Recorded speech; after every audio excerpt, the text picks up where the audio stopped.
Hey guys, if you're just logging in, go ahead, grab your workbook. You should have gotten it in the last email that I sent you, or you can find it on the latest post on the Inspiring Young Learners Facebook page. We're going to get started in just a few minutes. While we're waiting, feel free to share with me what grade you teach and where you're teaching at. I'd love to hear a little bit more about who's joining me tonight.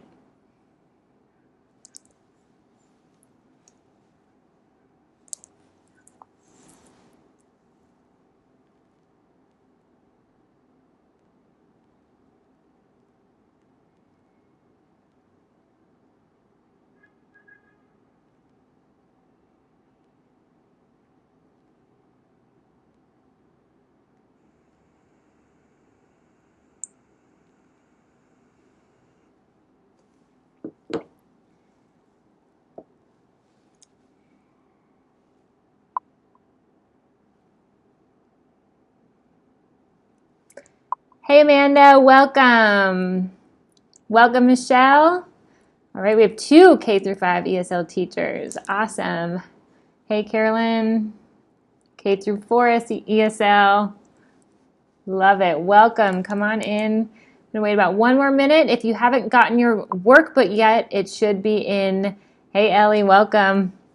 Your email that I sent if you signed up for the webinar. If you are just joining, welcome. You are totally invited to be here. You can find the workbook on my Inspiring Young Learners Facebook page, and if you want to just listen in, feel free to do that too. So, welcome Sue, welcome May. Excellent. So excited to have you guys tonight. Hi Missy. A lot of primary. That's my sweet spot too, so I'm glad you guys are here. We have North Carolina, Florida, Massachusetts. Great. Awesome. Janine, you made it in. Okay, good. It's my first time trying to use this webinar camera type of thing, so if there's a few tech issues, then just have some grace with me on this. So hopefully it should work well now that we're all getting in here. Yes, Claudia, you found the right place. First grade teacher. Oh, first grade is my favorite. I love teaching first grade.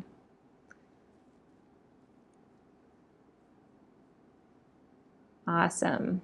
I am so happy to have you guys here. We'll wait about 10 more seconds and then we'll get started.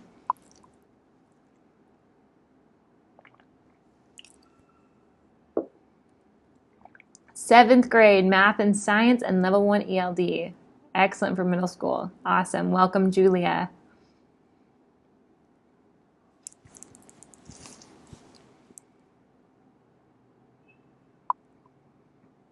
Fourth grade. Awesome. Welcome, Nicole.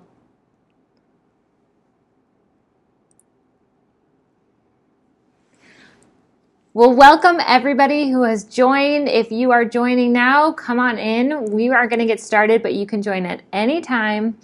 My name is Beth Fauché. I am the face behind Inspiring Young Learners. And I am so excited to have you here tonight to share with you how to support your ELLs in the classroom using a simple 3-step framework. Now, I have a ton to share with you, so I'm hoping that this will be around 45 minutes to an hour just to give you a little bit of a time frame there. But we have a ton to talk about and I can't wait to get started. So I will be back at the end for a live Q&A, but I'm going to move to the slides and walk through those now. But I will be back at the end and you'll see me then. So I am so excited to have all of you here. Seems like we have people from all over the country and a few different additional countries as well, and mostly elementary age, but a few middle school. So let's get started on how to support ELLs in the homeroom classroom using a simple 3-step framework. Now feel free as I'm sharing to write whatever comments come to mind in the comments section. I will try to answer questions as we go, but I'll also be doing a Q&A at the end. So I might not get to all of them during the webinar, but I will try my best to try to answer them by the end. So go ahead and share with me kind of what level are you at with your support of ELLs. Is this something new to you? And we'll get more on that in a second, but great, first year. Okay, awesome. I want to just talk to each person individually, but we're going to keep going because I have a lot to cover in this webinar. So in this webinar, I'm going to show you how to make the ultimate shift from struggling to know how to support the needs of ELLs to implementing an easy 3-step framework that can be applied to all levels of language learners for greater support and success. Let me know in the comments, is struggling where you're at right now? Do you feel like it's a lot on your plate to support all the language levels that you have with ELLs? Because that's how I was. It was a lot. So let me know, are you struggling? Is this where you're at right now? Would you love to have an easy framework to help support all your kids? Now, here's a bonus that I'm going to be sharing with everyone. Everyone who's here today will get this Newcomer Welcome Kit. I love this kit because you can put it all together in a folder and you can be set for your newcomers whenever they come. We know that they come all throughout the year. So this will be free for everybody at the end of this webinar. I will share the link with you for you to get to download this whole pack for free. There's also going to be a bonus for those who stay until the end that is an exclusive freebie that will be available to some of you. So just stay to the end and I'm going to share more about this additional bonus. Now, I don't know if you're anything like me, but I sign up for webinars all the time and kind of half listen to them.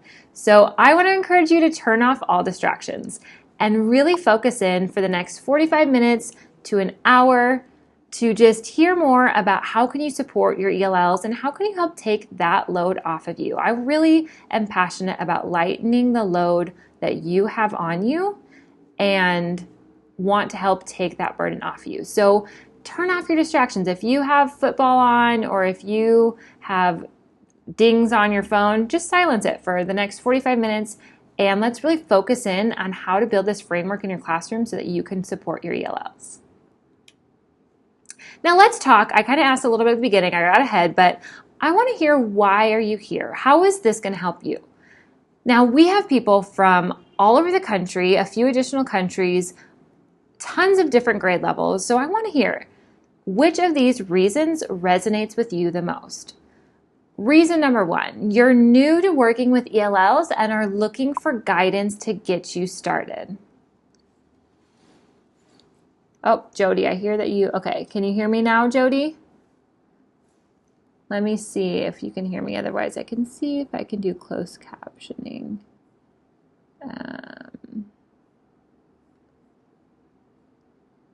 Let's see, does that work? What? Okay, does that work now? Okay, great. Jody, there's captions now. I didn't even know PowerPoint could do that. Okay, so reason number 1, the reason you're here is you're new to working with ELLs and are looking for guidance to get you started. I hear this all the time, really across the country. Areas that did not have ELLs before are receiving ELLs. I had a sweet teacher email a couple weeks ago. She's been teaching for 29 years, so she has so much experience. And all of a sudden had her first ELL and had no idea what to do. And so maybe this is you. Maybe you're in an area that's just starting to receive some ELL students and an ELL population. So let me know, reason number 1. Or reason number 2, maybe you've worked with ELLs for a while, but you would love to simplify the way you support them. Maybe you're feeling really burdened by how much time it takes to plan for their language support and their content support at the same time. Or maybe reason number 3, maybe you're an ESL teacher. We have a ton of ESL teachers in here, and you're feeling the weight of having to support so many students, and you're looking for a way to lighten your load. Maybe that's to simplify the way you support them, or maybe that's to lighten your load by sharing with the homeroom teachers you work with how to support the ELLs. That's something I'm really passionate about, bridging the gap between our ESL support and our ESL specialists and the homeroom teachers. Because when both are strong in knowing how to support ELLs, then that's where we're going to find success for these students. So go ahead and share with me which one resonates with you. Number 1, number 2, number 3. Okay, I see a lot of number 2s, a little number 3. Reason number 1, Amanda, excellent. I love this. I saw the question, is there a difference between ELL and ESOL? Yes. Okay, so there's ELL is English language learners. ESOL is English as help me out here, second other language or an additional language. There's so many different acronyms. I always go with ELL. ESL was what it used to be. Now it's ELL. There's ESOL. There's so many. So it really just depends what your district calls them. So I go with ELL. Let's see. We have a lot of 1s, 2s, 3s, 1 and 2. Awesome. So I love this because we have some from every category. So we're going to be able to help each other out. Now, speakers of other languages. Thank you, Elena. I forgot that for a second. So let's move on now to a look at our reality. Now, these are the statistics in the U.S. currently, okay? English for speakers of other languages. That's what it is. Thank you, Anna. So let's take a quick look at what are the statistics saying. Right now, they are sharing that the number of ELLs in the U.S. is 1 out of 10. That's across the country. 1 student out of 10 are English language learners. When you move into major metropolitan cities, that number is 1 in 4. 1 out of 4 students are ELLs. You probably see this. If you're here, you have ELLs in your class. Most of the time that I taught, my students were about 80%, 90% ELLs. So these numbers are very real to us. And we see that this number is increasing every year. Now let's look at the number of teachers that are certified to teach ELLs. Less than 1%. That's the statistic that they are showing us now. Less than 1% are certified to teach this increasing population that we're having in our schools. And that's not fair to you, and that's not fair to our students. Because you're either in that 1% that is certified, that knows what you're doing. We have a lot of you in this group that are the ESL teacher, and you're feeling the weight of all of that support on you. I see this all the time in Facebook groups of ESL specialists saying they have caseloads of 150 students. That's crazy. So you're either in that 1% that knows what you're doing, or you're in the 99% that doesn't know what they're doing but wants to be able to help these kids. I know that's you, because if you're here, you want to learn how to help these students. And so we need to figure out what works best for these students. How do we support a very different learner than a native English speaker? So this translates to that there is 1 certified teacher for every 150 ELL students. That is crazy.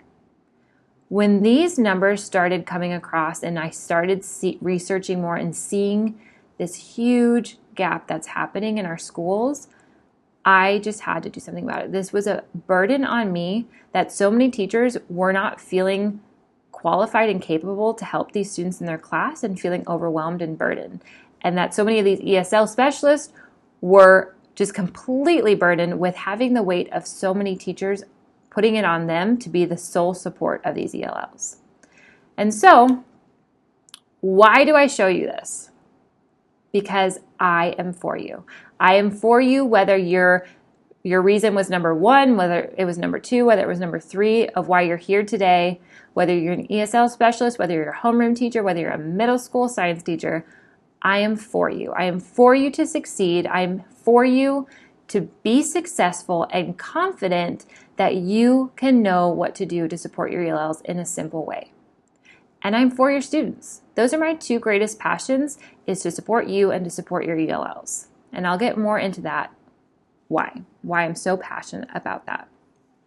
So I don't want this to be a burden for you. I want you to see how enjoyable of an experience it is to work with ELLs and to see these students go from no English to soaring. So here's a little confession. I had no idea how to support my ELLs. And for the first couple years, I just didn't do it. I figured they would learn the same way my native speakers would, and had no idea how to get started on giving these students what they needed. So that's the truth. Now, I taught my native speakers in a way that did help my ELLs, and so some of them did okay, but I did my students a disservice. I failed them in giving them what they needed, and that has stuck with me for over the years. So what changed? How did all of a sudden I build this confidence to approach an ELL student and feel confident to know what they needed? Well, first, to know about me, you have to know I have always wanted to be a teacher. Since first grade, I decided I was going to be a teacher and never changed my mind. Is there anybody else in this group that has wanted to be a teacher their entire life? I mean, I played at home school by myself. That was who I was. I've always wanted to be a teacher. After college, the first job I got was after I got my bilingual certificate, and I was working for the bilingual literacy department in the district and with a newcomer group. That was my first job. But then I went into the homeroom classroom and taught about 90% of ELLs. So my whole teaching experience has been with the majority of my class being ELLs. This was in the suburbs of Chicago. So all my class was ELLs, and I taught there for 3 years and really had no idea what I was doing. I would sit in RTI meetings and they would ask me how I was supporting these students, and I would just make stuff up I didn't know, and I was terrified to tell someone I didn't know because we received a lot of training, but the training didn't stick. It didn't make sense. So I love all the teachers who have wanted to be a teacher their whole life. I'm glad we're not alone in this. So what changed? Well, 7 years ago, I got married. I moved to this city. Can anybody name the city? I'm going to give you 1 second to see. This is Panama City, Panama. This is where I currently live. And that was a paradigm shift for me and my teaching. I moved here with my husband. He works for the airline here in Panama. And I taught at an international school. And this international school and the curriculum and the way they approached learning helped me to see key pieces for ELLs to succeed. Some really key things that I did not have when I was teaching in the States. Ellie's also from Panama City. Thanks, Ellie, for chiming in. Glad you could guess that. Yes, Anna, Panama. Good. I'm glad I have some people who know the city. So I saw some really key pieces that needed to happen for ELLs to succeed. So I taught at this international school for a couple years. It changed the way that I approached students, their learning, their language, everything. It was so crucial for me. The other piece that really shifted everything about my life was that I was now a second language learner myself. I was living in a country that only spoke Spanish.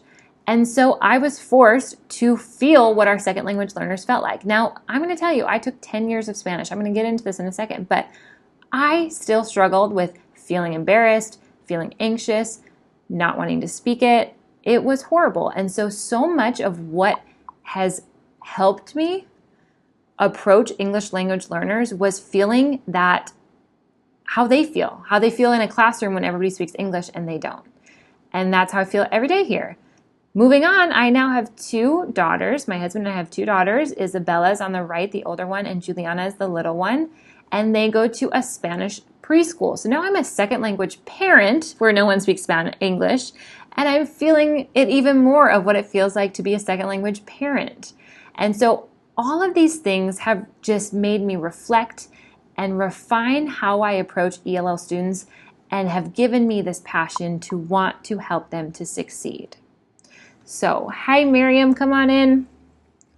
So that's what changed. A lot changed, actually. Now, why me? Why am I here telling you about this? Well, for one, I've helped tons of newcomers reach fluency and enjoy the process. Newcomers are my jam. I love working with newcomers. I love seeing them come in scared to death with eyes as big as saucers and leave the school year speaking in sentences, laughing with their friends, loving life. I love it. I've also created a best-selling ELL curriculum for newcomers that has sold in over 60 countries. That's available on Teachers Pay Teachers. Last, I'm a second language learner in my current living situation, like I just said, and it is really frustrating sometimes, and it humbles me, and it makes me step out of my comfort zone and just puts me in the shoes of our ELL students. Now, I want you to stop and imagine for just a second. Can you imagine what it would feel like if you knew that tomorrow, when you walk into your classroom, you were confident on how to specifically provide the support for each ELL student without spending any extra time planning for it? Do you think that's a reality? Because I'm here to tell you it is a reality. This can happen. You can build this up so that you can walk in knowing which students need the support at what time and for what way. And that's what we're going to get into tonight. So like I said, I'm going to share with you a simple three-step framework. And using a simplified framework will help you more clearly see where your students need help. And it will lead you to being able to be more effectively and easily provide those supports that they need. Supporting students in their language development is different than teaching kids content. And so I want to try to make this as simple as possible. Now, before we dive in, there's 3 truths that need to be addressed when working with English language learners. So much is about mindset, and I think a lot of times when we feel so burdened and overwhelmed, then we don't even think about these other truths that they're truths. So if you have the workbook, this is the first thing that you can write in, and it's this. The first truth is that supporting ELLs can be easier. You might be saying, how is that possible? Because if you're working in a school like I worked in, they make it seem like it's impossible. I was every year given new things I had to do to support ELLs, new methods that I had to try, new ways that I had to assess them, new data that I had to provide to show support, and it was so overwhelming. We had constant PD, this is when I was in the Chicago area, about how to support ELLs, but because I didn't have a framework and I had no schema to build on, it just went nowhere. Every time I went away feeling like it was impossible and overwhelming, that I did not know what to do. And so I didn't do anything. So I'm here to tell you that it can be easier. The next thing is we need to have a strong framework in order to teach ELLs. Like I was saying, if you don't have that schema, if you don't have that framework to build anything on, then they can give you PDs every single year, but it doesn't really help. It doesn't stick to anything. You don't know where to place that in your brain. It's just like how our students learn. We need background. We need to have something to place this information on. And so we need to have a strong framework that I'm going to teach you in order to teach ELLs. Last, your students are feeling just as overwhelmed as you are. I think so often I would forget about this. I would look at my stressful day and the amount on my plate and just the burden I felt of figuring out how to support these students, and I forgot to think about how they were feeling, that they are feeling overwhelmed about being in a class where they don't speak the first language that their peers do. They're feeling overwhelmed about maybe moving to a brand new country and possibly from a very difficult situation that they've been fleeing from. So you have this emotional overwhelming that's going into your classroom, and you have so many factors are at play. But I am here to tell you that it doesn't take a lot to reach your ELLs and to show them that you care, and we're going to get into that. But keep in mind about how being in their shoes and what their day must feel like too. So those are the 3 truths that I believe about ELLs. So let's begin with the simplified 3-step framework to support ELLs. Are you guys ready? I cannot wait. All right, step number 1 is to create a welcoming classroom. Now, this step is crucial, and I don't want you to skip this, okay? Because I know if you're here, I'm sure your classrooms are very welcoming. I'm sure that if you're here showing you care to show up to learn about how to support your ELLs, you care about your ELLs. So I know you're creating a welcoming classroom, But there's some things that I didn't think about when creating a welcoming classroom. And why this is so important, why without this piece, no learning will happen. Why? Because a welcoming environment reduces fear and anxiety, which is always a part of learning a language. Fear and anxiety are always a part of learning a language. You have to be vulnerable to speak another language in front of peers, especially in front of students your own age. That takes a lot of vulnerability. And so without creating that welcoming environment first that shows your students that you are for them, that you love them, that they are welcome there, that they don't have to fit in, but they can be unique, and that it's important to be unique, and that they bring special, wonderful gifts into your classroom, those things are going to help them overcome that fear and anxiety. Now, I'm going to share a secret with you. I shared this a little bit earlier, but I took 10 years of Spanish and rarely spoke. Why? Because I was terrified to speak. I was terrified of making a mistake. I was terrified of getting made fun of. This is in college. I was still terrified. So I'm not even talking about a second grader who has the right to be terrified. I was in college. I was terrified to speak, so I never spoke. I could learn how to conjugate every verb, but I never spoke. Now tell me I'm not the only one. Think of a teacher that you have had that made the environment so difficult to learn. It made you afraid to make mistakes. Now maybe you're not, I know you're not that teacher because you're here, but it still might be an environment that they feel they have to be like their peers, and they're embarrassed that they speak another language at home, or they're embarrassed that their family looks different than the rest of the students in their class. Those are real things. And so how can we help them to make them feel welcome? Well, here I want to share with you 3 easy ways to create a welcoming environment for all learners. So in your workbook, you'll find these 3 steps that you can write down. The first one is to say the student's name correctly. I know that sounds like it should be a total simple thing to do, but let me tell you, it's hard sometimes to pronounce students' names if they sound different than what we're used to hearing. And so, actually, I'm going to tell you a funny story. My name is Elizabeth, and here in Panama, they cannot say that unless I pronounce it Elizabeth. If I say Elizabeth, they don't understand what I'm saying. And so it's the same in other languages. We think Elizabeth's a very easy name to say. Well, guess what? Here it's not easy to say unless I say it Elizabeth. So it's vice versa for all cultures. It just depends what sounds we're familiar with. So say the student's name correctly. If you don't know if it's a hard name to say for you, then have them record it on your phone on a voice memo and listen to it multiple times a day, every day. Or if you see in this picture here, you can have them record it on a QR code and have people scan it, put it on every student, not just the students whose names are difficult to say, put it on every student and have all the staff learn how to say their name correctly.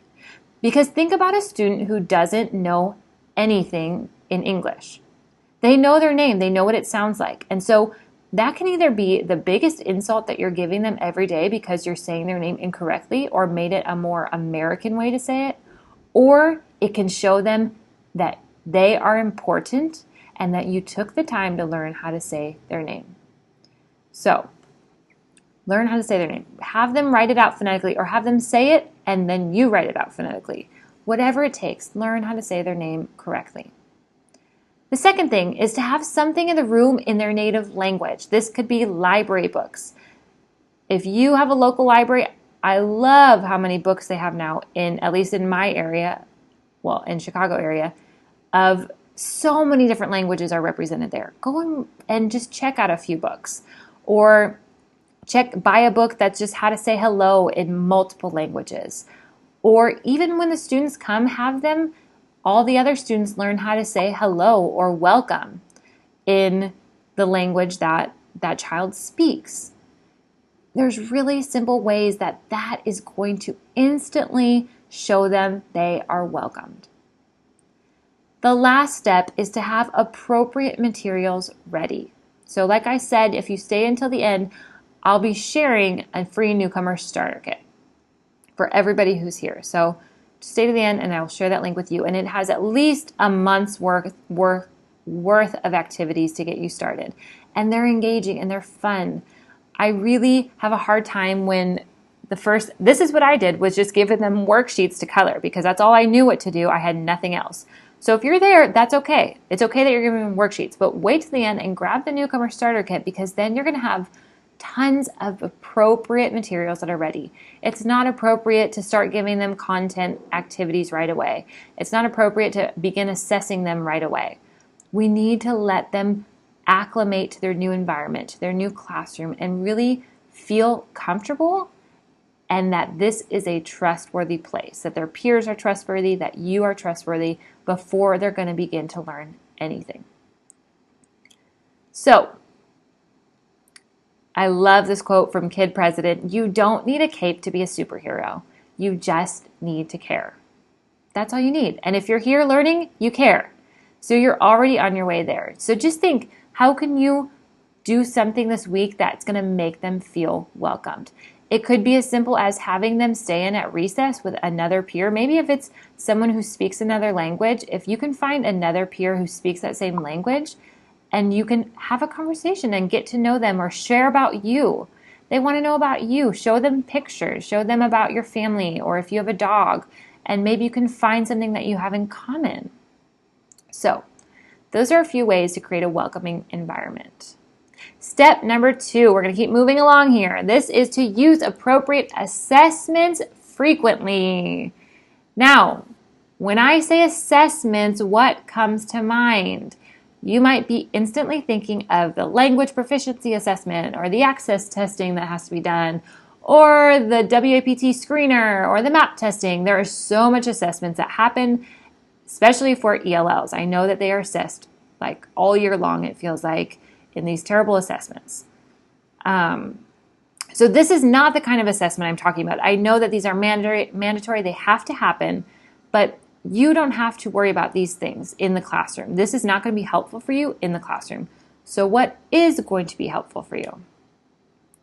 Using appropriate assessments will help guide everything you do to work with ELLs, and it doesn't have to be complicated, okay? Like I said, I'm about simplifying things. It doesn't have to be complicated. So what does this look like? Here are 3 easy ways that you could easily and frequently assess English language learners. Why should you do this? Because you need to be checking in with them constantly to see how their comprehension is doing. That's really important with the language learners. So, how can you be frequently and easily assessing them? The first thing you can do is grab a Post-it and observe during strategies and peer work. I love using any type of strategy where the students are up and moving and talking with their peers, because during that time is so good at finding out how the students are really doing. When they're talking to you, they might be shy, they might be timid, but when they're talking with their peers, you're going to get a real example of how are they applying what you've been teaching, or how are they using academic language, or how are they responding to peers' questions? Are they understanding? It's as simple as grabbing a Post-it and just jotting down what you see. Keep all those Post-its in a file folder for that student, or, I always walk around with a clipboard and just stick them to the clipboard and then file them later. But there is some really good stuff that you can get out of just peer interaction and group work. The second thing you can do is to use a generic listening, speaking, reading, or writing rubric and assess their daily classwork. So you're not doing an additional assessment. Let's say you used a worksheet during your science block or a science journal. You can pull out a generic rubric that just has simple things that you're looking for in terms of language development. And you can quickly go over and see how they're doing. After maybe you do a read aloud, you can use an example right here is the listening rubric. You can see if they were listening and engaged during the whole group lesson or not at all, if they were listening to peers when they were speaking or not at all. This is giving you data that you need to then see where do they need help on. If you run a listening rubric and you see that they are struggling in listening, you set up goals in place to help them focus on listening. Okay? So having these generic rubrics ready to go helps you use them quickly and easily during class time. You're not doing anything additional. You're using what you give the whole class to do. The last thing is to use exit slips or use visual check-ins to monitor comprehension while helping the students become more reflective in their own learning. We want to really help ELLs be reflective in their own learning. And so when you use visual check-ins, what I mean by that is when you teach a mini lesson, you have all your students give a 1 if they are ready to work on their own. You can give a 2 if they might need a little help, but they're going to try on their own. Or they can put up 3 fingers if they are pretty lost still and they want to stay on the carpet and, sorry, I'm a primary teacher. If they want to stay on the carpet and get a retaught lesson. Right there you can see with your whole class, not just your ELLs, how they're doing. And they're thinking about their own comprehension and checking in to see if they need more help before they go and work on an activity. So those are visual check-ins that they can use, or an exit slip at the end of the day to see, hey, what's something that stuck with you today? Or asking them one question, hey, can you give me a synonym for this? Or can you write down the main idea for this? And then leave it on their desk at the end of the day, and it gives you a little time to go around, walk around, and check in on comprehension. So those are some easy ways that you can use authentic assessments daily. All right, step 3 is to use engaging strategies and scaffolds.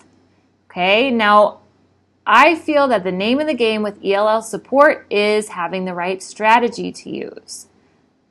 So let's talk about that. A key to successfully teaching English language learners is by using engaging scaffolds and strategies to differentiate for their specific needs. Now, this is where ELLs can be complicated. This is where it feels overwhelming because you might have beginners, intermediates, advanced. You might have levels 3 and 4 or levels 5 and 6 in your class, and you're supposed to differentiate for all the levels. How do you possibly do that without losing your mind? Okay, so strategies and scaffolds are how you do that. And when you learn them and you begin to use them frequently, they become tools that you have in your back pocket to pull out in the moment to know how to scaffold for a student at their level and what they're doing. Okay, so let's get into that a little bit. Now, before we go there, I want to challenge you on something that I heard. I want to ask you if you have a case of Bobudi Syndrome. Okay, Bobudi is like a way that you'd say like poor little boy. And what this means is sometimes, and I was so guilty of this when I read about Bobudi Syndrome, sometimes we approach our students that are learning learning English as like, oh, well, I feel bad for them because they're learning this language, and so I don't want to push them or challenge them. We make it easier for them. And sometimes we over-scaffold. We give them too much support, and we need to start lessening the support. Okay? Amanda, you resonated with that. Yes, I had it too. It's this, you just don't want to see them fail. You want to help give them everything they need, and sometimes we need to lessen that support. And so it's this fine dance of knowing when to give support and when to start to push them. It's a lot of gradual release teaching. So it's a lot of you modeling, doing it together, but then making sure you get to that last step of pushing them to try on their own. Because we know that a lot of times in that failure is when they grow. So I wanted to throw that in there to just challenge you, because that was something that really challenged me of how am I approaching my ELLs, of maybe giving them too much. Yeah, like Amanda said, she keeps speaking Spanish to them. Exactly. We just fall back into like, okay, you understand if I speak Spanish, I'm going to speak Spanish to you. And that's not necessarily what they need. Okay, so let's get into strategies to use for beginner, intermediate, and advanced English language learners. Now, I know if you are in a WIDA state, you have levels 1 through 6. I'm not going to break it down into every level, okay? I'm going to break it into beginner, intermediate, advanced to keep this simple, okay? So, Ellie, you too have Bobudi Syndrome. I love it. I am so guilty of that. Now, I'm going to give you a quick breakdown of each level, and then I'll share some strategies with you. So, for our beginner ELLs, these are your newcomers. They've been in the program like 6 months or less, maybe a year or less. They are your beginners. what you should expect from them. First, you should expect a silent period. A silent period is very normal and very real. So do not push them. This goes back to creating a welcoming environment. Part of creating that welcoming environment is to let them not speak. Okay? You need to let them gain that confidence, gain that comfort. You need to let them build that trust. So the first thing to expect is a silent period. Some kids I've seen where it lasts for like 2 days, and that's just because that's their personality, that they are willing to take risks even if they, make a lot of mistakes. And I've seen other kids where it lasts a couple months. I think it really does come down to the type of classroom you create for them and how quickly they come out of their silent period. If they know you are for them, they will come out of it quicker. So after a few months, then you can expect them to begin to use words, phrases, or chunks of language. Okay? Really simple. It's like a toddler learning a language. They start to be able to point and just say agua. Well, that's what my daughters say. Water, or mama, dada, like simple words they're going to start to say in the classroom because that's what they're familiar with is classroom vocabulary. They should be able to answer yes or no questions. This is after a couple months of you starting to work with them, okay? So they should be more aware of who you are, what you're doing through the day, their name, how to say it in English, those types of things. They should be growing an everyday social language. Okay, I see you lost the live feed. Are you guys there still? Let me know in the comments if it's back or if I need to do something else. Okay, they're also growing in listening comprehension. Let's see, are you guys...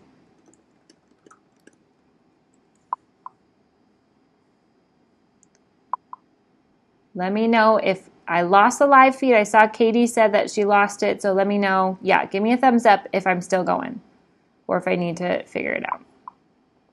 Okay, great. Awesome.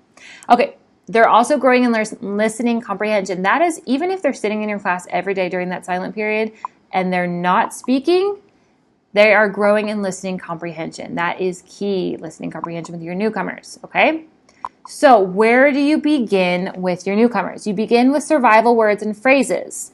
Now, I have seen this before that people use survival words as like colors and numbers and letters and body parts. Those are not survival words. This is like, what do you need to survive? Think if you've ever gone to another country, what did you need to know to survive? Okay? Like, ¿dónde está el baño? Where's the bathroom? That's something that helps you survive because then they know where the bathroom is. Okay, so survival words, showing them around the school, showing them who their other teachers are, showing them what time, like a picture schedule of the day. Giving them as much framework will help them feel calm about their day. Okay, then you can begin to move on to basic phrases and grammar skills such as I am, I have, I need. Okay, so you're going to really start simple with just those basic phrases and then adding in some simple verbs, some action verbs. You can get into some pronouns then, but keeping it simple with a ton of vocabulary and visuals. That's our key for newcomers, vocabulary and visuals, okay? Strategies you can use to support is total physical response. That is where you use a lot of hand motions to talk. Some of you might be hand people that you do that naturally, but anything, if you're saying, do you need to get a drink of water, using hand motions to signal that, okay? If you're saying, can you sit down, showing them what is that. As much as you can show through body language, that is going to help them understand. Another strategy you can use is realia. Realia is using real life objects to bring vocabulary to life. So let's say you are a science teacher or you teach science and you're teaching this class with newcomers in it, okay? And you have your whole second grade classroom, and so how do you possibly support the newcomers who don't know English? Well, print pictures of the content you're going to be talking about or bring in objects of that content. Anything they can touch and feel will give them a better connection to the new vocabulary, okay? That's a way you can front load the vocabulary. And then another way is sentence stems. And so giving them, like sentence frames, exactly. Sentence stems, sentence frames, word banks, things like that are a great way, once they've been working with English for a couple months, to help them push them to independence. So you can give them, I am, and then give them a word bank of different options of what they could fill in that sentence with, or just give them that sentence starter and have them finish the sentence, okay? That's a way to kind of push them into independence. So let's keep moving here. I'll have answer questions at the end, so if you do have questions. All right, so now we are in our intermediate ELL breakdown. What to expect. These are your students that are like in levels 3 and 4 of WIDA, okay? So these are your students who are right in the middle. They are sometimes the hardest to work with because they stay in those levels for a long time. So our goal is to keep pushing them forward so they do not become lifetime ELLs. Okay, so what to expect. Their listening comprehension in social context is rapidly progressing, but they still need a lot of support in academic and unfamiliar topics. So you might see on the playground they are chatting it up with their friends, but in the classroom they are not talking. They will need a lot of academic language support and a lot of scaffolds in order to begin talking, okay? They also should be able to speak in simple sentences. So they should be able to answer those questions. I am a girl. I am a boy. I am 9 years old. I am from here. Even with content-related things, they should be able to speak in simple sentences. Then they can also read simple, high-frequency passages. So they're just beginning to pick up that vocabulary, that reading level, okay, slowly. This is going to need a lot of support. Where do you begin with your intermediate ELLs? You want to use scaffolds during activities where the students are listening for long periods of time. You need to give them breaks, okay? If you've ever listened to something in another language, you know that after about a couple minutes, you're going to start tuning out. So using visuals to support them, giving them a brain break every couple minutes, helping if they're working independently and you're seeing they're just really losing it, they're getting off task, maybe set a timer for 5 minutes, and when that timer goes off, if they work that whole time, then let them go do jumping jacks or something to just let their brain kind of reset and get refocused. Also, it's good to work on simple grammar and then move on to the other verb tenses when they are ready.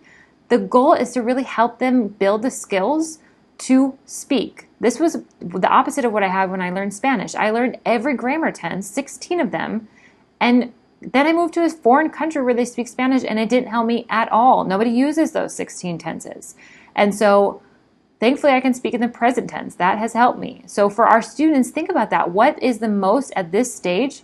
What grammar tenses do they need to learn? When they've gotten really confident in those ones, then move on to the harder grammar and verb tenses. Okay? And then the biggest thing for me is with intermediate ELLs, the way to get them to move forward is to focus on listening and speaking as much as possible. This is where I failed in Spanish because my listening comprehension is terrible. Terrible. It's still terrible. And so if we strengthen their listening and speaking, their reading and writing will come at a quicker pace. Okay, so what can you do for listening and speaking? Think about tons of different strategies. Okay, so strategies to use with your intermediates. Think, pair, share is a great strategy to use with them. Why? Because they are talking with their peer. Anytime you can get them to talk with their peer is awesome, okay?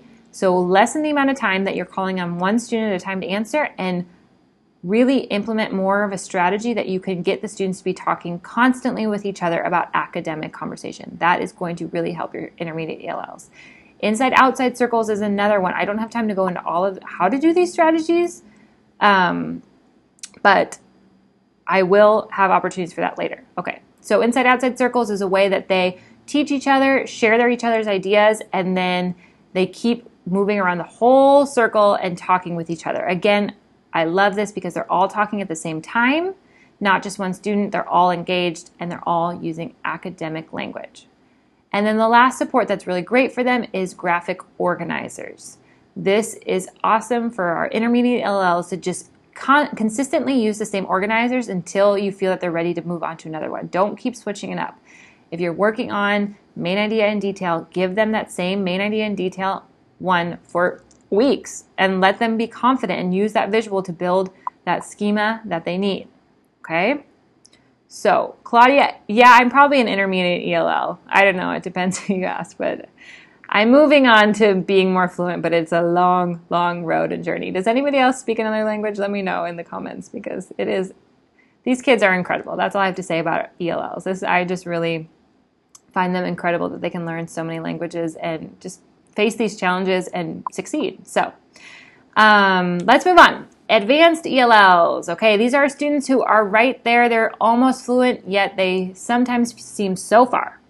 So what can you expect from them? They should be able to understand grade appropriate academic language. Okay, they are stronger in their academic language. If you've had training in ELLs, you've had to have heard of BICS and CALPS. One is your basic language skills, your social skills, and then your academic skills. So our advanced ELLs are growing in both. Okay, they're strong in both. They can read and understand grade level text with some support. Okay, so they still do need support. They also can speak using grade level expectation and vocabulary. You're going to see that they are pretty fluent compared with their peers. They can speak. Sometimes you wouldn't even know that the student is still in the ELL program because they're speaking pretty fluently. The area that they will need the most support on is higher level comprehension and writing. Writing is going to be your last thing that comes, and it is going to be the biggest struggle. Okay. Elena, this is a great question. I'm going to answer it real fast because she asked, is it bad to translate for them as much as possible at the beginning? Yes. I do think you shouldn't translate all the time. I see this a lot as a piece of advice given in Facebook groups. They say, oh, translate. No, you don't need to translate. The kid is going to learn better if they're just immersed and you give them the skills in English little by little. You give them the support they need. Okay? That's a lot on you to be translating everything. That's not going to be helpful to them because it's not going to continue on. Now, of course, things that they need to understand, things that are sent home, if you can translate it, do it.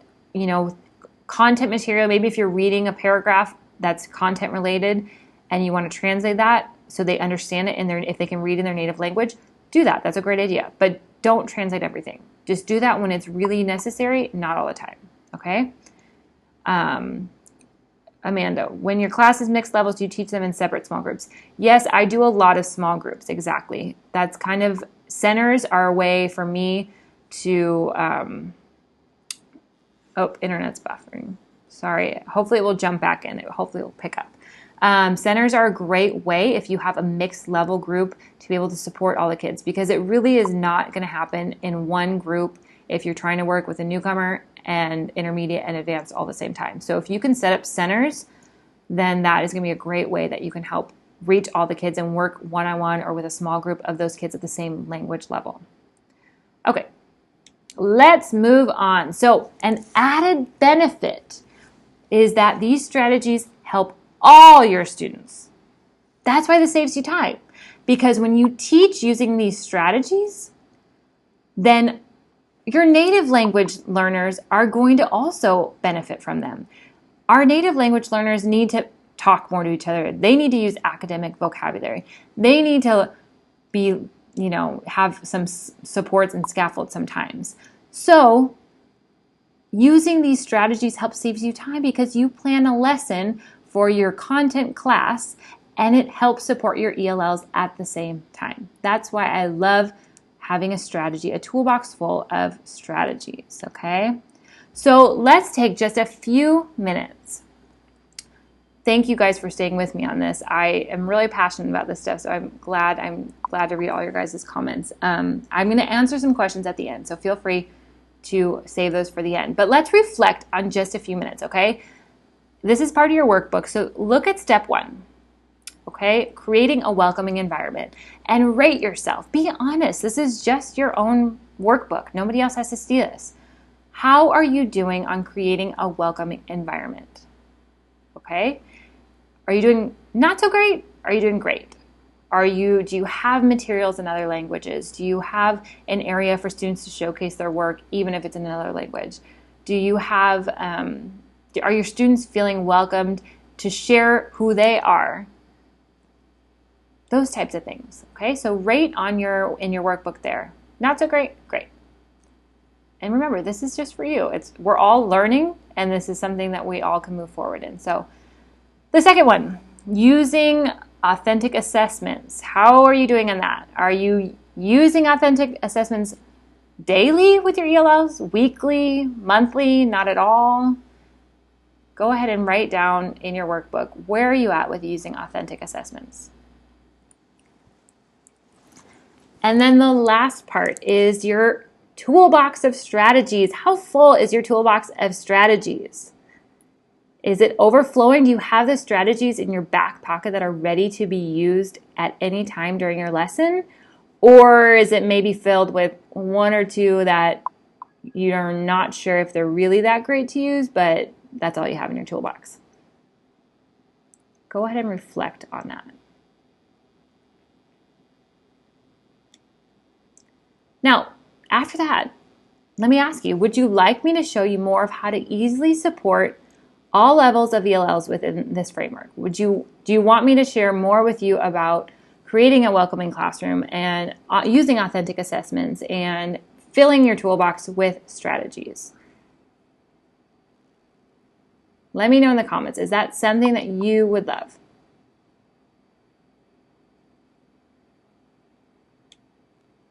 Now, before we get there, I want to ask, why haven't you been successful yet with ELLs?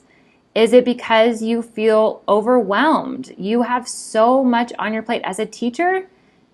Honestly, the amount they put on teachers is crazy, okay? You have your IEP students, you have your students who come from broken homes, you have your students who are in really difficult situations at home and have just so much emotional need.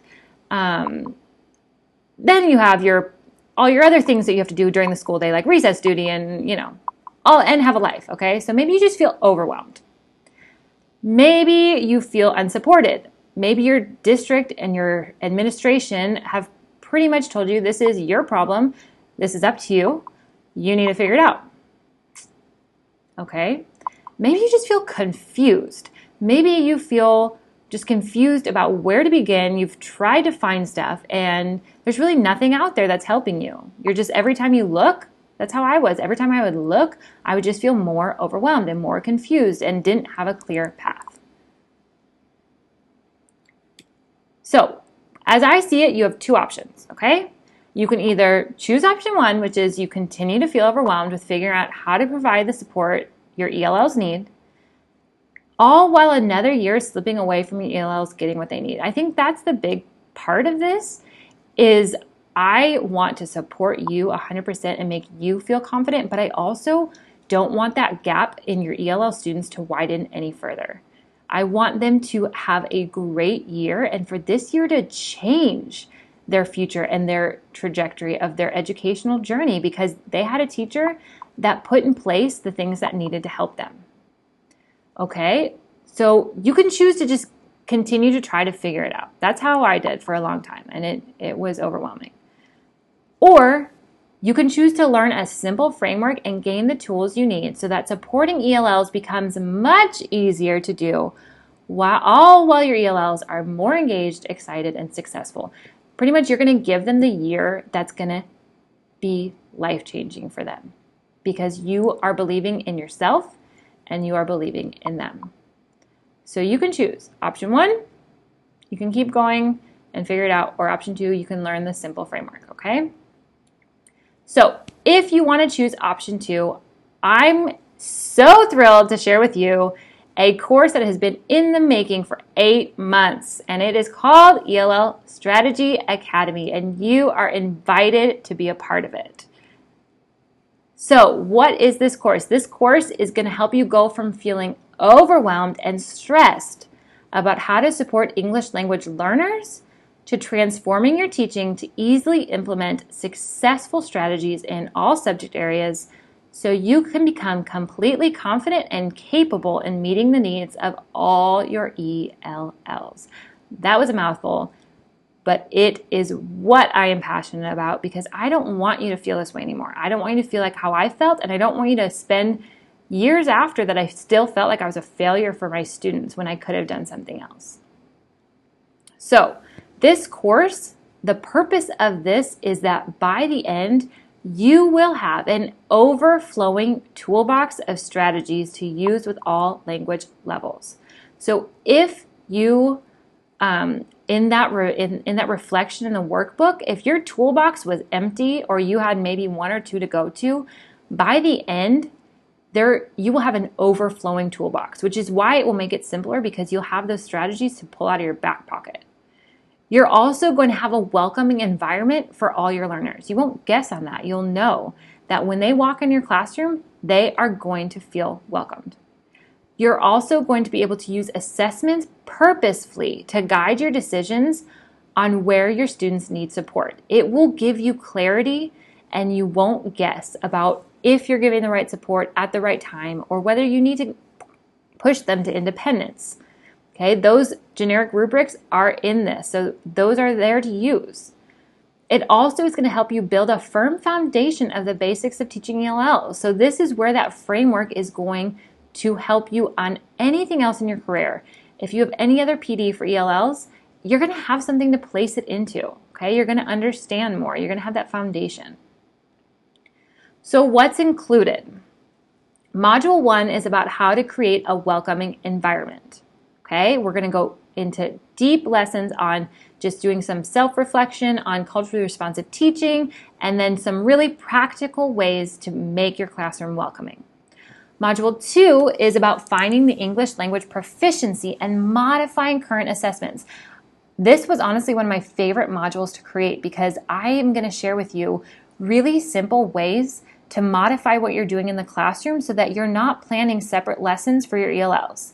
Like really simple ways that you can modify, and it takes that burden off you. I'm going to share with you how do you lesson plan with your ELLs in mind. I'm going to share you how to even find what their English language proficiency is so that you know where to start with. Are they a beginner? Are they an intermediate? Are they advanced? Okay, that's all going to be covered in Module 2. Module 3 is about where to begin supporting ELL beginners and a plan to start their language journey. So if you are new and you are just like overwhelmed, don't know where to begin, this is going to help you get started. Okay, you're going to know where to begin. You're going to know when that newcomer comes into your class that doesn't know any English, and instead of looking at them with frightened eyes and like anxiousness, you're going to say, "Oh, awesome. I am so happy you're here. I know exactly what to do." Module 4, how to support intermediate ELLs and prevent them from getting stuck. We don't want these long-term ELLs, so how do we keep pushing them forward? Okay, we're going to talk about that. In Module 5, we're going to talk about how to close the gap for advanced ELLs and push them to English fluency. Okay, so this is all a total value of $300. But let me share what else is included. Okay, so in this course, you have 5 video modules with over 3 hours of training of me sharing like this on the camera with slides, very in-depth training. Okay, you're also going to receive a course workbook. You're going to receive 25 strategy resource guides and explanation videos. I have created these whiteboard tutorial videos to make this way more exciting and engaging and fun, because it can be boring to learn about 25 strategies, but I created 25 different whiteboard explanation videos with a cheat sheet so that your toolbox is going to be overflowing, okay? And they're all broken down by language level and by domain. So you're going to know exactly for an intermediate, if he's struggling in writing, you're going to have strategies to help him in writing, okay? Along with that, you will receive 40 additional support resources to help you implement every lesson. I think that's one of the things that I always struggled with was I would, get PD or whatever and kind of learn a strategy that would work, but then I would have to go figure out how to create it and make it work in my classroom, and it would take me all this extra time. And so, yeah, it was a good strategy, but like, how do I start? How do I implement this? And so every strategy that needs like a worksheet or some sort of, extra additional step to it is done for you. It's all created in here. And a lot of them that are that way are editable. So you can type in whatever you want. Okay, so it is so that you can learn a strategy and you can use the materials right away. Now, there's also a bonus. The first bonus is a lifetime access to a private Facebook group. Okay, this is only going to be members of the ELL Strategy Academy. And in there, we will share really, those personal questions that you have. Hey, I have a student who is struggling with this. I tried this strategy and I'm not sure if it's working that well. We will give you feedback. We'll share with you, hey, maybe try this to differentiate or scaffold. It's really a place for you to get more personal with your specific students, because we all know every student's different. And so we need that community to really make sure that we're implementing and helping each other out when things get tough. So the first bonus is a lifetime access to a private Facebook group. Okay, that's a $100 value. Now, I want to give this disclaimer, okay? I'm not special. I didn't grow up in a culturally diverse environment with a knowledge of how to teach ELLs or receive training on how to support their specific needs in college. I was just a homeroom teacher that saw my students feeling lost and had to do something to fix it. So if I can do it, so can you, all right? Now, let's go back. This is bonus number 2, you guys. Okay, you're going to get the full ELL Strategy Academy, and that is, I didn't mention this, but it's completely open. So as soon as you purchase, it's yours. The whole thing is open. You don't have to wait for the content to be given to you. It's all open. You can binge it all and watch it all and be trained in like a weekend, okay? Then we have bonus number 1, your lifetime access to a private Facebook group. Bonus number 2 is 6 weeks of live Q&As. Where exactly like this. I'm going to jump in the group. I'll schedule the time when it will be. And you can ask any questions, any strategy you tried and it didn't work, or any materials that you tried and you're just not sure how to use them. I'll break each module down even further so to make sure that you understand and get that support you need. We cannot do this alone, okay? So I stand behind this course 100%. This has taken literally 8 months in the making, and I've poured out my heart and soul into this. And so I stand by this. I stand by everything that I've put into it to make this something tangible for you to be able to do and to enjoy doing it. So if you buy the course and within 14 days, you do not feel that all the video trainings, the workbooks, the materials, the resources provided are not helping you become the teacher your ELLs need you to be, then I will give you a full refund. Okay, I stand by this course. And so within 14 days, if it's less than 20% completed, then you can have a full refund. Okay. So now I want to share with you bonus number 3. We have the full ELL Strategy Academy that you'll get. Your bonus number 1 is the lifetime access to a Facebook group. Bonus number 2, your 6 weeks of live Q&As. And then your bonus number 3 is to get you started is one of my best sellers, my English language proficiency assessment, where this is going to break it down for you in a 20-minute assessment is all you need, and you're going to be able to figure out where your students are at, what language level they're at, because then you can figure out where to go from there, okay? So this is another bonus that will be added, which is a $10 value. So all of this totals up to $495. Now, I believe that it is worth that price. I stand by this course. I know the amount of time and work that went into it, but I also know that you are teachers, okay? And I know that teachers pay for things out of their own pockets, unfortunately, and I know that we're not in it to make the big bucks.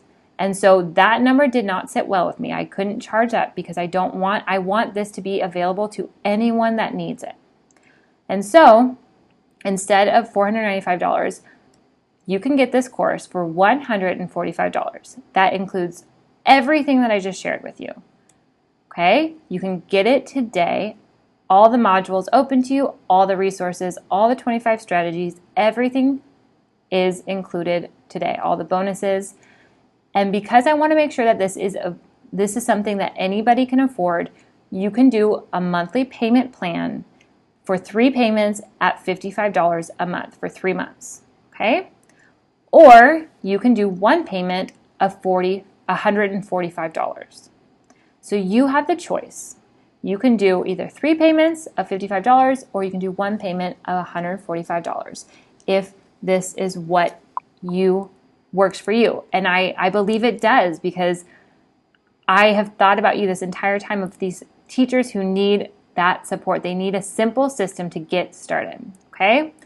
So if this is you and you're ready to join ELL Strategy Academy, you can go to www.ellstrategyacademy.com/yes.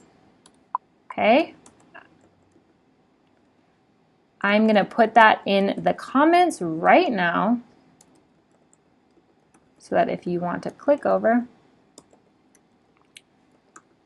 there we go. Okay, so that is ELL Strategy Academy, www.ellstrategyacademy.com/yes.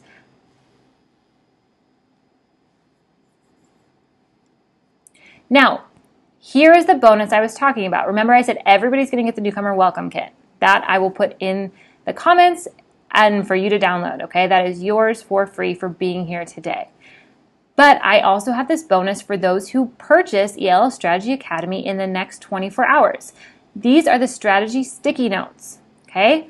These are the 25 strategies that are my go-to strategies that are covered in the course that will be taught explicitly to you, and they're put on little sticky notes. They give you a quick breakdown of how to use the strategy, and then they also tell you which language level and domain to use this for.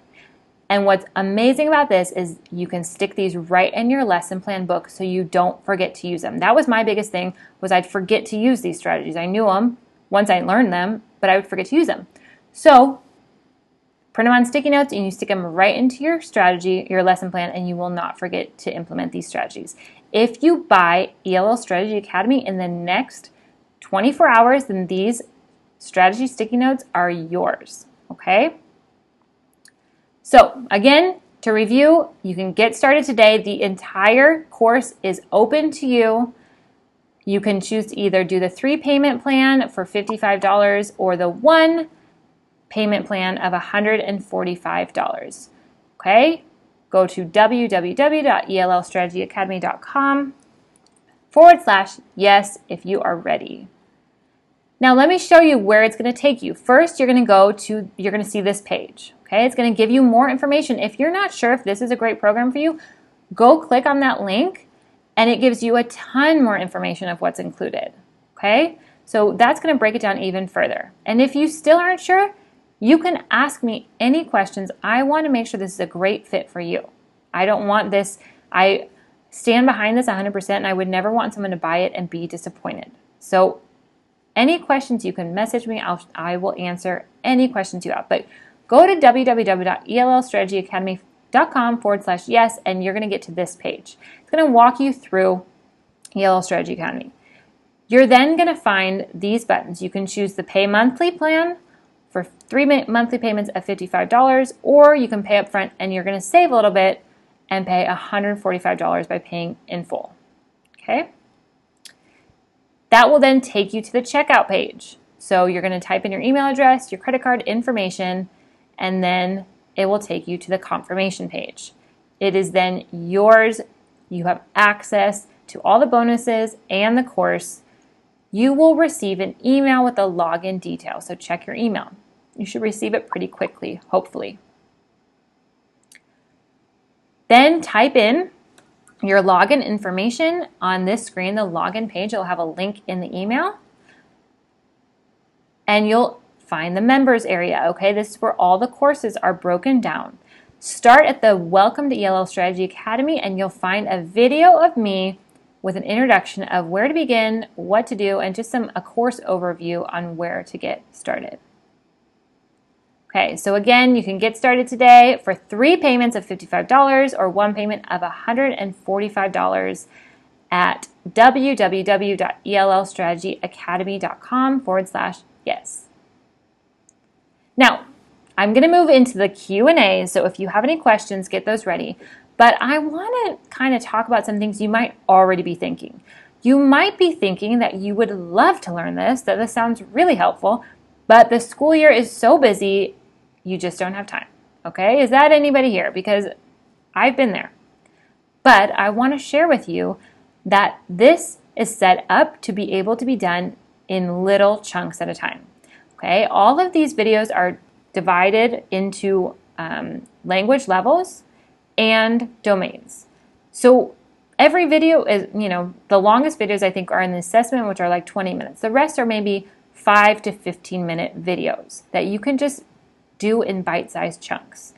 So it's not overwhelming. And the beauty of this is you can get started and then apply the strategy you learned. So you don't necessarily need to rush through it. It's something you can use throughout the whole year. Or if you have a student who's really struggling, he's an intermediate student struggling in their speaking skills, we'll go directly to that one. You can get started there. You don't have to go step by step through the whole course. Okay? It's yours to use as what works best for you.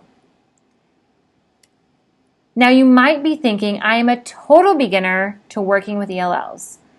I'm worried this might overwhelm me more. I get that, okay? But let me tell you, again, my specialty is breaking it down, is making it simple and very tangible for you to begin to build that framework that you need to understand. This is an example of one of the videos, the whiteboard video explanations, and it just in a visual way is going to break it down of who are beginner ELLs. Every single strategy will go through the same type of visual whiteboard video. So for me, I'm a visual learner. So for that sticks a lot more than a PowerPoint slide. So if you are completely new to working with ELLs, this is the framework and the foundation that is going to help you get started. You also might be thinking that you're worried this is going to add so much more onto your plate. Okay? But let me tell you, like I said, I'm providing you 40 additional resources. The right around that you see on this page, that's an example of one of the strategy cheat sheets. Okay, so that breaks down how the strategy works. How much time should it take to prep? How much time should it take to do during the class time? What domains are covered? What's this best for? What materials do I need? How do I do the strategy? What are some tips and tricks? And what are some benefits for ELLs? There are 25 exactly like this, 25 strategy cheat sheets for you to have. You can put it in a binder and have it all at your fingertips. Okay, then we have this is an additional support for the academic language stems. If you want your students to use academic language, well, it helps to have visual stems for them to use. So there's a whole pack, I think it's like 20 pages of academic language stems. These are examples of that. So I'm not just telling you, hey, you should use academic language stems to boost speaking in your intermediates. I'm going to share that with you, and then I'm going to share a resource to you so that you can begin to implement it. Okay? The jigsaw reading is one of my favorite strategies to use, but to set it up is a pain. And so you have an editable jigsaw reading template where you can go in and you can write or copy a paragraph, whatever you want to write for your students to work on. And you have it all set up and ready for you to use. Okay, those are the types of resources that are included in the additional resources. Now, are you ready to become the teacher your ELLs need you to be? If you say yes and you want to join me in ELL Strategy Academy, I would love to have you join me. Okay? If you're not sure, let me know what's making you worried about this and any concerns you have of why this might not be a good fit for you. I'm going to be completely honest. I really don't want anyone to spend their hard-earned money on something that's not a good fit for them. So let's talk. You can send me a message, you can send me an email, and I can help you decide if this is a good fit for you or not. And if not, then I'm going to be really honest about that, okay?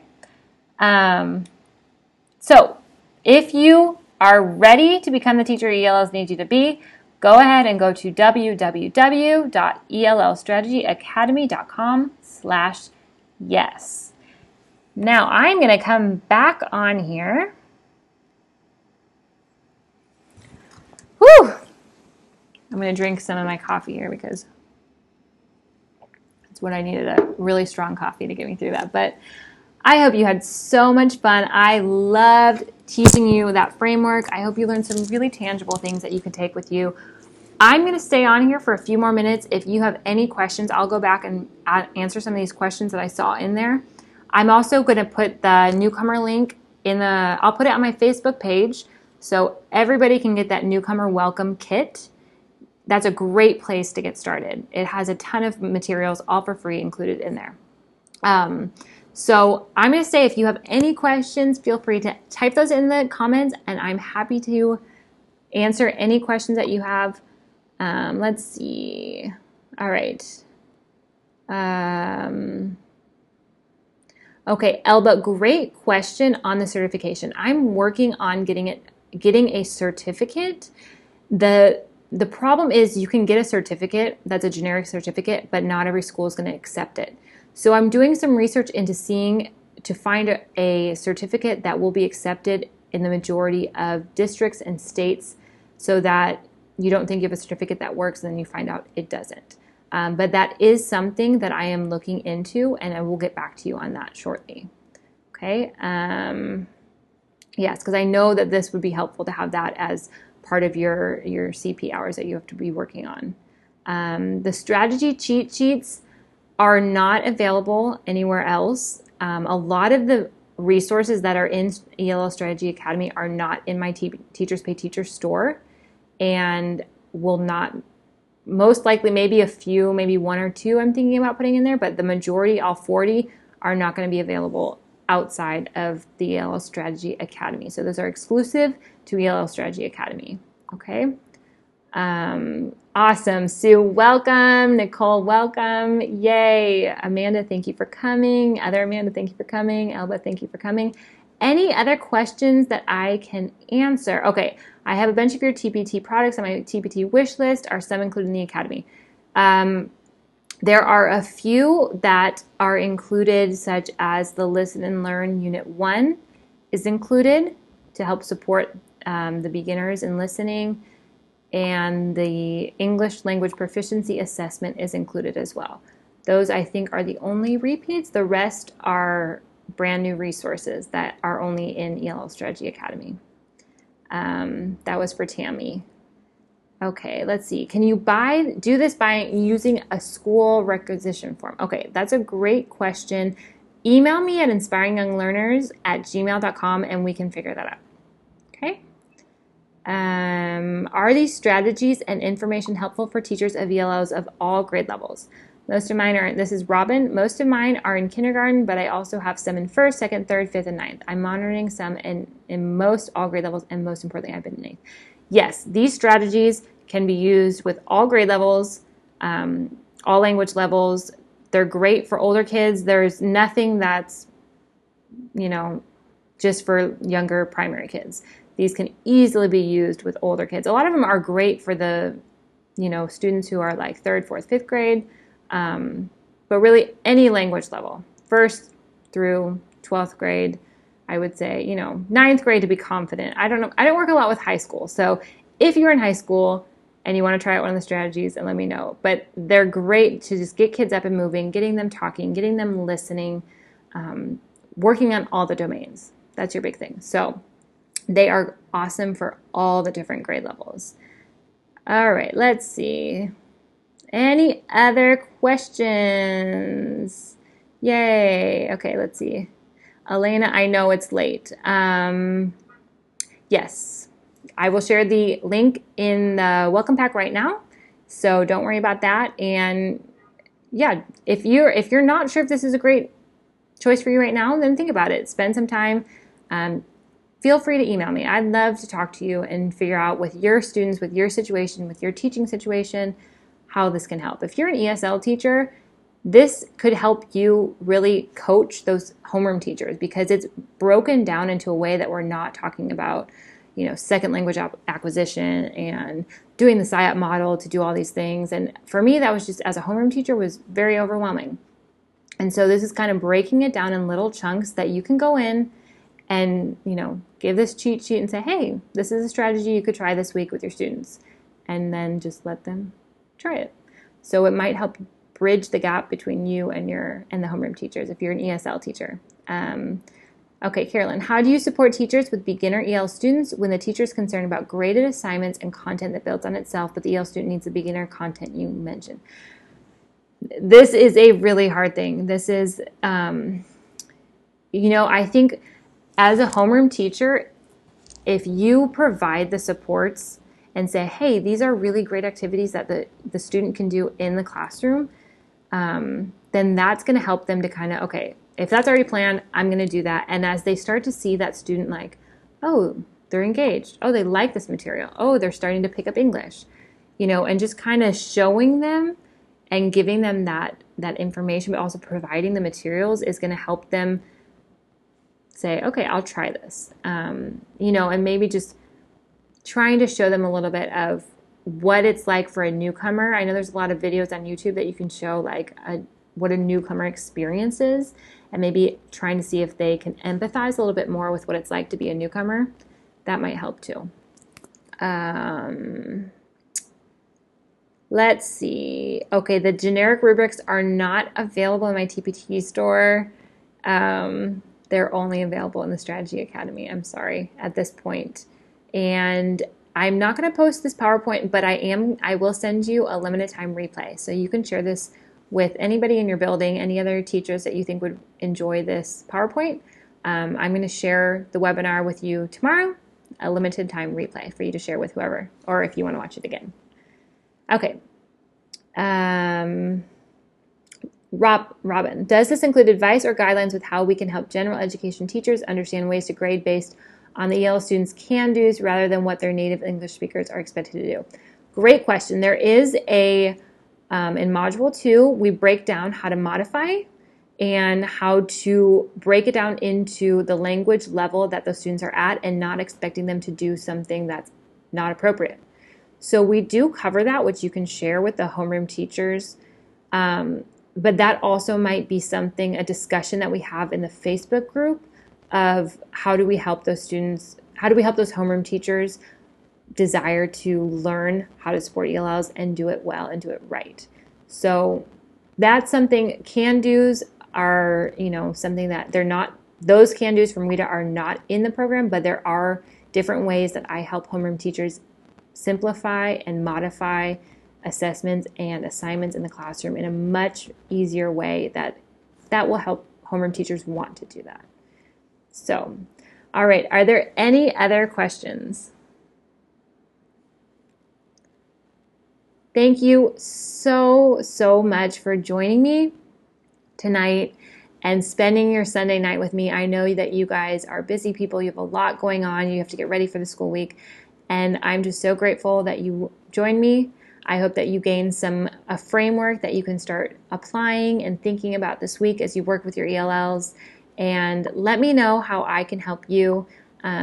Again, if you're ready, if you want to join ELL Strategy Academy, if that's a great fit for you, you can go to www.ellstrategyacademy.com/yes. And if you're not sure, then you can message me. I'll stay on here a little bit longer on the Facebook page, and you can message me and let me know, what are you thinking? What are your worries? What are your fears? What's going on in your mind? I'm so happy to help you make the right decision. So thank you so much for joining me. I hope that you all have a wonderful week, and I will see you soon. Bye for now.